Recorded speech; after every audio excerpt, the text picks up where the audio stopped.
Do you have the papers? Not yet. This is a devastating security breach that was leaked out of the Pentagon. Hi folks, I'm Ignatiy Vishnevetsky. And I'm Alex Dowd. Today we're talking about the new Steven Spielberg movie, The Post, starring Meryl Streep and Tom Hanks. Welcome to Film Club.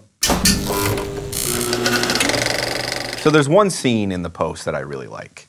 And it's a scene where, after some delay, the giant printing apparatus of the Washington Post has sort of roared to life. You know, this giant billowing machine, and the papers are running down the conveyor belt, as you always see them in movies about the newspaper business. And it's such a big, cumbersome machine that it's causing the whole building to kind of shake. And the newsroom shakes. The newsroom, yes. Which, by the way, is true, because the old Washington Post newsroom was actually just one floor above their printing facilities. Oh, that's cool. Which ran at night. Yeah, yeah. Well, so what's great about the moment is that you basically cut to Bob Odenkirk's character. He plays a reporter at the Washington Post, and he's sitting at his desk.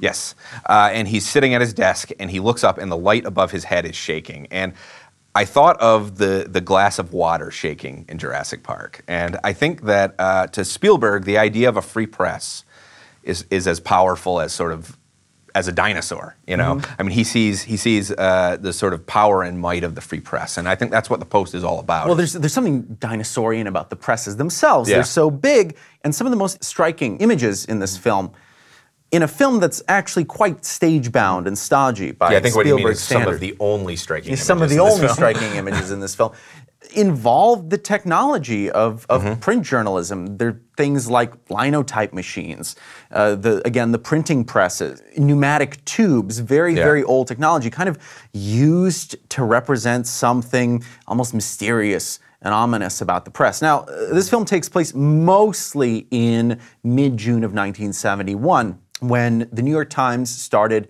publishing a series of articles about what became known as the Pentagon Papers. This was a history of America's, a top secret history of America's involvement in Vietnam before the Vietnam War that had been commissioned by the Defense Department. It was huge, 7,000 pages, and had basically been smuggled out by Daniel Ellsberg, who was a defense analyst who'd worked at the Rand Corporation.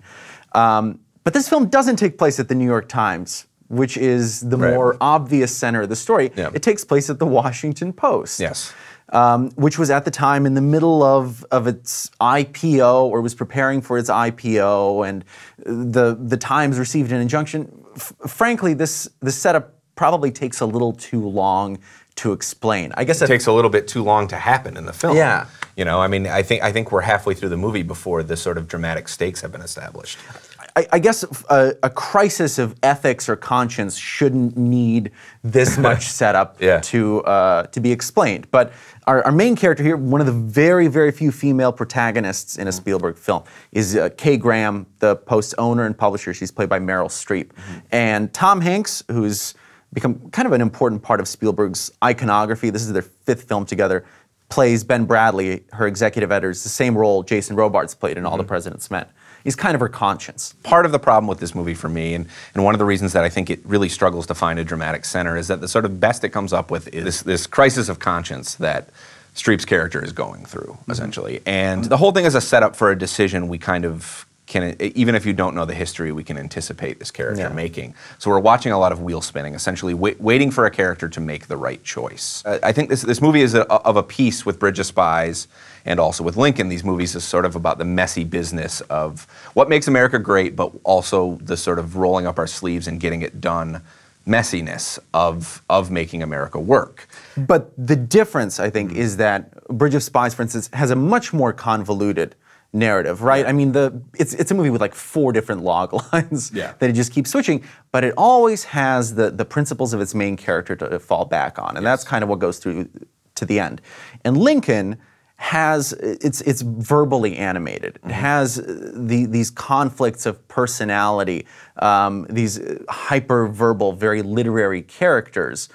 They're both wittier movies, too. I mean, I think that both Lincoln and Bridge of Spies benefit from, I mean, Lincoln was what? Sorkin and Kushner, you know? And with Bridge of Spies, you have the Coen brothers working on it. The Post does not have that kind of snap and wit to it. The most highly classified documents of the war. The Times has 7,000 pages detailing how the White House has been lying about the Vietnam War for 30 years. The way they lied, those days have to be over.